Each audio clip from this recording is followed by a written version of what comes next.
MIHIRAA, when treating wounds, it's crucial to select the right dressing. For superficial wounds with minimal exudate, a simple hydrocolloid dressing will suffice. However, for deeper wounds with moderate exudate, you'll need a dressing with better absorbency, like a hydrogel or foam dressing. If the wound is infected, we'll need to use an alginate dressing to absorb exudate and create a moist healing environment. Remember, the goal is to keep the wound bed moist, but not overly saturated. Also, consider the patient's comfort level when choosing a dressing. Some patients might prefer a dressing with a higher adhesive strength, while others might find it uncomfortable. Understood, Dr. Paul. So it's essential to assess the wound type and amount of exudate before selecting the dressing. I'll also keep the patient's comfort in mind. Thank you for the guidance.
Mihira, I want to walk you through the next steps so you know exactly what to expect.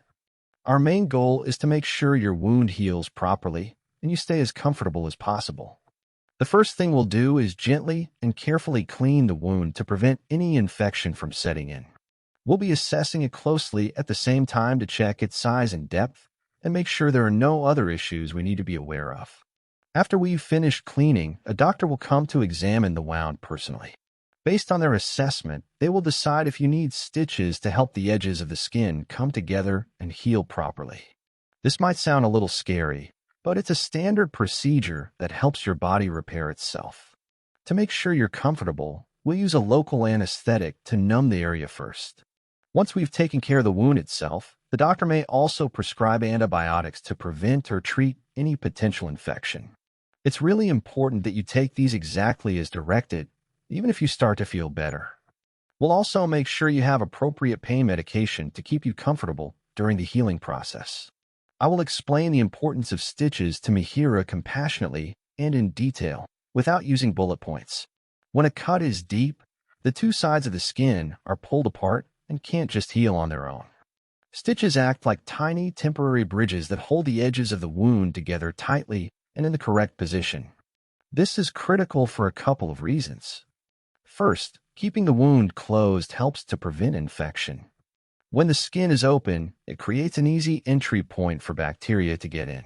Stitches create a protective barrier, keeping those germs out and allowing your body to focus on healing itself. Secondly, by holding the wound together, stitches help it heal properly. This ensures that the wound heals from the inside out and minimizes the size of the scar, leading to a much better cosmetic result. By using stitches, we're giving your body the best possible chance to close the wound cleanly and efficiently. We're here to ensure you're comfortable throughout the process.